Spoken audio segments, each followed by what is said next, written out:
بسم الله الرحمن الرحيم الحمد لله رب العالمين والصلاة والسلام على أشرف الأنبياء والمرسلين وعلى آله وصحبه أجمعين وعلى من اتبعهم بإحسان إلى يوم الدين أما بعد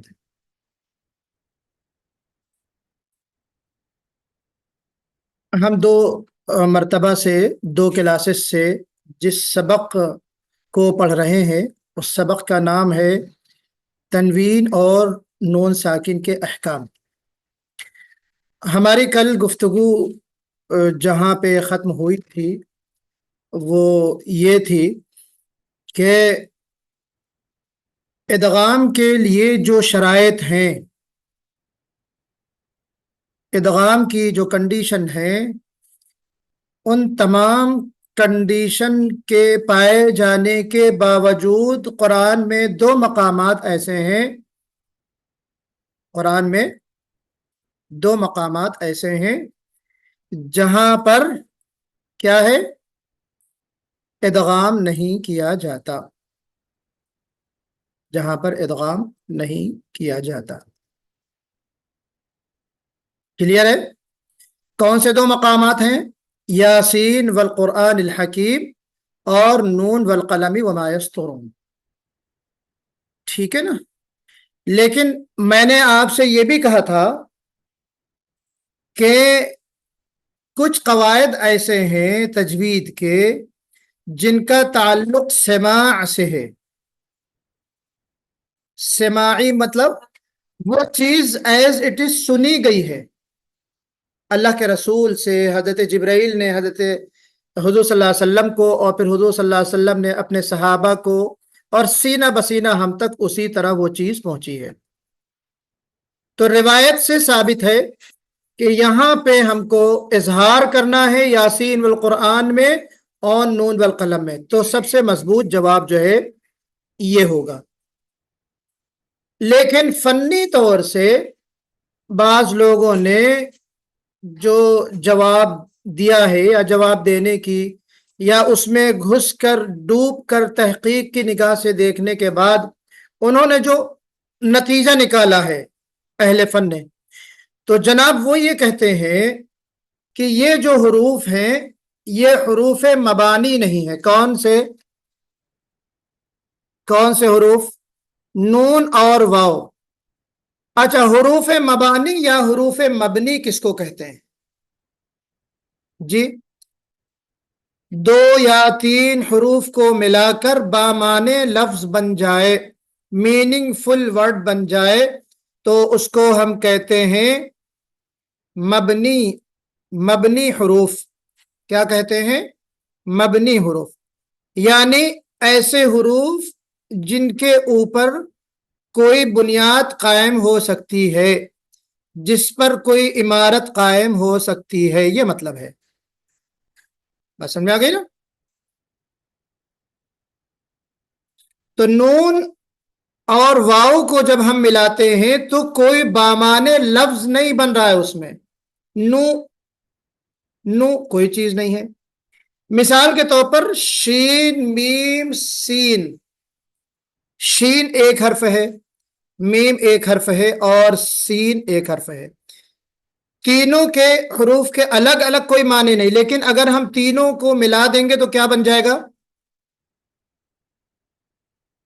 جی، تینوں کو ہم ملا دیں گے تو شمس بن جائے گا، شین میم سین، شمس۔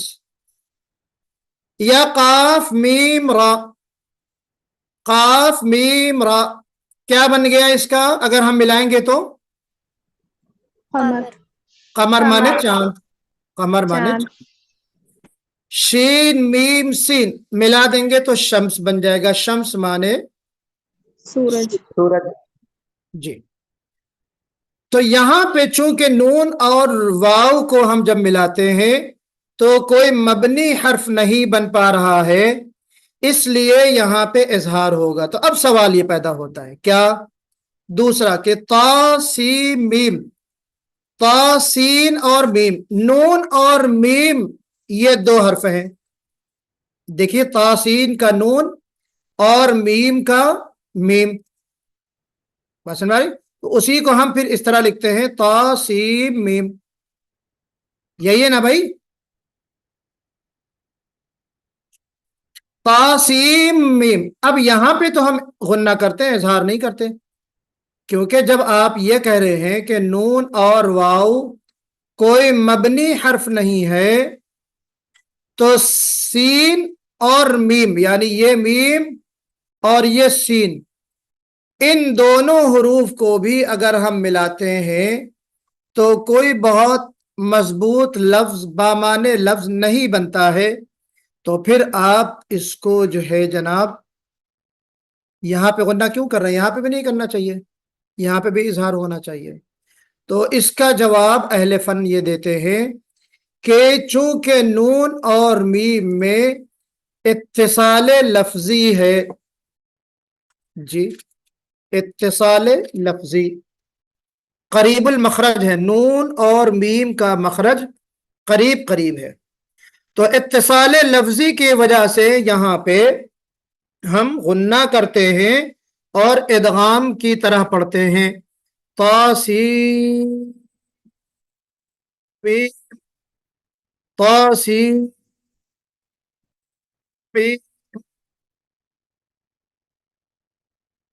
جی یہ ایک فنی چیز ہے، ایک ٹیکنیکل چیز ہے جو اضافے کے طور پہ آپ کے سامنے یہ چیز رکھی گئی. اب آپ سے اگر سوال کیا جائے گا تو صرف ایک سوال کیا جائے گا. یہ لمبی پوری جو بحث اس میں ٹائم ہمارا آپ کا لگا ہے، یہ آپ سے نہیں پوچھا جائے گا کہ یاسین والقرآن میں ادغام کیوں نہیں ہو رہا. یہ جو ہے آپ سے سوال نہیں کیا جائے گا. آپ سے یہ سوال نہیں کیا جائے گا کہ طاسیم میم میں ادغام کیوں کیا جا رہا ہے. آپ سے یہ سوال بھی نہیں ہوگا کہ اتصال لفظی کیا ہے. آپ سے یہ بھی سوال نہیں ہوگا کہ حرف ہجا اور حرف مبنی میں فرق کیا ہے، دونوں کے مطلب کیا ہیں، یہ بھی نہیں سوال ہوگا. آپ سے سوال صرف یہ ہوگا کہ ادغام سے مستثنی کلمے کون سے ہیں. تو آپ کیا جواب دیں گے؟ کیا جواب دیں گے؟ یاسین والقرآن اور نون والقلم. ویری گڈ، ٹھیک ہے. اور آپ سے یہ سوال کیا جائے گا کہ بنیان، سنوان، قنوان، دنیا، ان چار کلمات میں کون سا قاعدہ لاگو ہوگا؟ الطاف بھائی بتائیے. جی الطاف بھائی. جی شیخ. دنیا. جی ہاں کون سا قاعدہ لاگو ہوگا؟ اس میں ادغام نہیں ہوگا شیخ. ادغام نہیں ہوگا، ادغام کا اپوزٹ آپ کہیے اظہار ہوگا. اظہار ہوگا. جی ویری گڈ. اچھا کیوں نہیں ہوگا؟ آپ کو خالی یہ یاد رکھنا ہے کہ ادغام سے ایگزمپٹ جو 2 ورڈز ہیں، مستثنی 2 کلمے ہیں، وہ کون سے ہیں وہ یاد رکھنا ہے آپ کو. کون سے ہیں وہ؟ یاسین والقرآن الحکیم اور جی اور نون والقلم وما یسطرون. ہاں اس کو یاد رکھیے. دیکھیے جو بہت یونیک جو چیزیں ہیں جو عام قاعدوں سے بالکل الگ ہے، ان کو بہرحال آپ کو یاد رکھنا ہے، ضروری یاد رکھنا ہے. ہاں اب جو چیز ہم پڑھنے جا رہے ہیں وہ کیا ہے؟ اقلاب. اقلاب کے معنی ہوتے ہیں لغوی تحویل الشیء عن وجہہ، بدل دینا کسی چیز کو اس کی اپنی حالت سے بدل دینا، اصلی حالت سے کسی چیز کا بدل جانا اقلاب کہلاتا ہے. اصطلاحی تعریف کیا ہے اس کی؟ بائی ٹرم ایک حرف کو دوسرے حرف سے بدلنے کو اقلاب کہتے ہیں. جی ایک حرف کو دوسرے حرف سے بدلنے کا نام اقلاب ہے. قاعدہ کیا ہے اس کا؟ کہ نون ساکن یا تنوین کے بعد جب با آ جائے تو نون ساکن یا تنوین کو میم سے بدل دیں گے. نون ساکن یا تنوین کے بعد جب با آ جائے تو نون ساکن کو ہم میم سے بدل دیں گے. جیسے من بعدی ہے، من بعدی، تو ہم اس کو پڑھیں گے من بعدی. کیسے پڑھیں گے؟ من بعدی. آپ دیکھیے اس میں من کو نون کو کس سے بدل دیا گیا؟ میم سے۔ اب آئیے اقلاب میں کتنے حرف ہوں گے؟ صرف ایک۔ نون ساکن کے بعد اگر با آ جائے تو اس کو ہم میم سے بدل دیں گے، جیسے جزاءً بما کسبا، ان بوریکا، تو ان بوریکا کو ہم ام بوریکا پڑھیں گے۔ جزاءً اس تنوین کے بعد میم آ رہا، با آ رہا ہے، تو ہم پڑھیں گے جزاءً کو پڑھیں گے ہم جزاءً بما کسبا، ہے نا۔ من بعدی کو ہم پڑھیں گے من بعدی۔ کلیئر ہے نا؟ تو اس طریقے سے یہ چیز آپ کے سامنے ہے کہ جب ہم نون ساکن یا تنوین کے بعد با کو دیکھیں گے تو اس کو میم سے بدل دیا جائے گا۔ اب اس میم کو بدلنے کے 3 طریقے ہیں، یعنی اقلاب کو پڑھنے کا، اقلاب کی ادائیگی کے 3 طریقے ہیں۔ جی پہلا طریقہ تو یہ ہے بہت آسان سا، جس کو میں نے آپ سے بتایا، کون سا؟ کہ نون کو ہم میم سے بدل دیں گے۔ بدلنے کی صورت میں جو آواز آئے گی، میم کی آواز آئے گی، ویسے ہی ہم پڑھیں گے من بعد ام بوریکا۔ تو نون ساکن اور تنوین کو مطلق میم میں بدل دیں گے ہم، جی کمپلیٹلی ہم گویا کہ نون کو ہم میم میں چینج کر دیں گے، ام بوریکا من بعد۔ اور سب سے آسان بھی طریقہ یہی ہے، اور سب سے بہتر بھی طریقہ، بعض کے نزدیک دوسرا طریقہ بہتر ہے، جس کو میں ابھی آپ سے بتانے جا رہا ہوں۔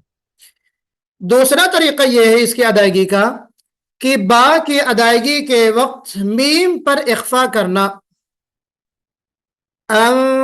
بوری کا، میم کی بوری کا، میم کی ادائیگی میں ہمارا جو ہونٹ ملتا ہے وہ تھوڑا سا کھلا رہے، شگاف رہے۔ اس کی میں نے آگے فوٹو بھی لگا رکھی ہے، یہ دیکھیے ہونٹ آپ کے سامنے بنا ہے۔ یہ ہونٹ نہ پورا کھلا ہو نہ پورا بند ہو، ڈھیلا ڈھیلا کھلا ہونا چاہیے۔ اس کو ہم کہتے ہیں کہ با کی ادائیگی کے وقت جب میم پر اخفا کریں گے، جی میم کی ادائیگی کے وقت ہم اخفا کریں گے تو اس طرح آواز آئے گی، تو ہمارا ہونٹ اس طرح تھوڑا سا کھلا رہے گا، بوری کا، بوری کا من بعد۔ اچھا اب اخفا کیا ہوتا ہے؟ اخفا ہمارا اگلا جو ہے وہ چوتھا قاعدہ اخفا کا ہے، انشاءاللہ وہ ہم آپ کو بتائیں گے۔ اخفا کے معنی ہوتے ہیں چھپانا، السطر۔ تو مطلب یہ ہوا کہ با کو ادا کرتے وقت، میم کو ادا کرتے وقت، یعنی با کی ادائیگی جب ہم کرتے ہیں تو میم پر ہلکا سا اخفا کریں گے۔ انشاءاللہ میم ساکن کے قاعدے میں آپ پڑھیں گے کہ میم ساکن کا ادغام جو ہوتا ہے، میم ساکن کا جو اخفا ہوتا ہے میم ساکن کا، وہ بالکل ایسا ہی ہوتا ہے جو فوٹو میں بنا ہے۔ گویا کہ میم ساکن کا اخفا اور اقلاب کا اخفا یہ دونوں سملر ہیں ایک قاعدے کے مطابق، 3 میں سے ایک قاعدے کے مطابق۔ پہلا قاعدہ تو کمپلیٹلی میم، آپ میم پڑھ دیجئے ام بوری کا۔ دوسرا کیا قاعدہ ہے کہ با کی ادائیگی کے وقت میم پر اخفا کریں، جیسے میم ساکن کے قاعدے میں ہم اخفا کے اس میں جو ہے ہم اخفا کرتے ہیں، اس کو ہم اخفاء شفوی کہتے ہیں۔ انشاءاللہ وہ بات آگے آئے گی۔ اور تیسرا قاعدہ یہ ہے کہ کمپلیٹلی آپ اخفا کریں، جیسے بوری کا من بعد جزاء بما کسب، اس طرح۔ تو یہ 3 قاعدے ہیں، اور تینوں جو ہیں عربوں میں رائج ہیں۔ عام طور پہ جو مصر کے لوگ ہیں وہ یہ تیسرا قاعدہ اپناتے ہیں، تیسرے قاعدے کے مطابق پڑھتے ہیں، بوری کا من بعد وغیرہ وغیرہ۔ یہ اب آپ کے سامنے جو ہے تینوں قاعدے لکھے ہوئے ہیں جی. عام طور پہ اس قاعدے کو اپناتے ہیں اہل مصر، اور اس قاعدے کو یعنی غنے کے ساتھ اخفا کو ظاہر کرنا، یہ جو ہے میں نے اس کو تیسرا قاعدہ بتایا ہے، بہرحال یہ دوسرا ہے. تو عام طور پہ لوگ اس کو اپناتے ہیں، یہ جو قاعدہ ہے یہ والا غنے کے ساتھ اخفا کو ظاہر کرتے ہیں، یعنی انبوری کا. لیکن جو یمن کے یا شام وغیرہ کے جو لوگ ہوتے ہیں، جو شام کی قرات ہے قراء ہیں، وہ عام طور پہ اس طرح پڑھتے ہیں انبوری کا انبوری کا. تو اس سلائڈ کے حساب سے یہ تیسرا قاعدہ ہے، میں نے گرچہ دوسرا بتایا تھا. ٹھیک ہے، تو اس سلائڈ کے حساب سے قاعدہ نمبر 1 یہ ہے، جو سب سے درست بھی ہے اور آسان بھی ہے آپ کے لیے. تو اگر آپ اس طرح پڑھیں گے انبوری کا سمیع بصیر، تو آپ درست پڑھیں گے، غلط نہیں پڑھیں گے. دوسرا جو قاعدہ ہے وہ یہ کہ غنہ کے ساتھ اخفا کرنا، انبوری کا جزاء بما کسب، یعنی میم کو ظاہر آپ نہیں کریں گے. لیکن یہ جو تیسرا قاعدہ ہے اس میں ہلکی سی میم کو ظاہر کریں گے باقی ادائیگی کے وقت، اور اس میں ہم اخفا کریں گے، اخفاء شفوی کی طرح ہم اخفا کریں گے. کلیئر ہو گئی؟ 3 قاعدے آپ اس کو ذہن میں رکھیں. اقلاب کی علامت آپ کو قرآن میں ملتی ہے. تینوں ایک بار تھوڑا پڑھ کے بتائیے دھیرے دھیرے. ہاں، سمیع، پہلا قاعدہ تو یہ ہے سمیع بصیر جزاء بما کسب شیء بصیر. نمبر 2 غنہ کے ساتھ اخفا، یہ والا سمیع بصیر جزاء بما کسب شیء بصیر. تیسرا قاعدہ سمیع بصیر، یہ تیسرے قاعدے کے مطابق جو ہے یہ آپ کی تصویر ہے. یہ دونوں ہونٹ جماؤں کے ساتھ نہ وہ، اس کو کہتے ہیں فرجہ، تفریج الشفتین، شفتین کے درمیان تھوڑا سا فرجہ ہو، تھوڑا سا شگاف ہو، کھلا ہوا ہو، ہلکا سا ہو، بہت بڑا بھی نہیں اور بالکل جمع بھی نہیں، بیچ کا ڈھیلا ڈھیلا بند جس کو ہم کہتے ہیں ویسا ہونٹ ہونا چاہیے. تو پھر وہاں پہ ہم اخفا بھی کریں گے سمیع بصیر جزاء بما کسب من بعد وغیرہ وغیرہ.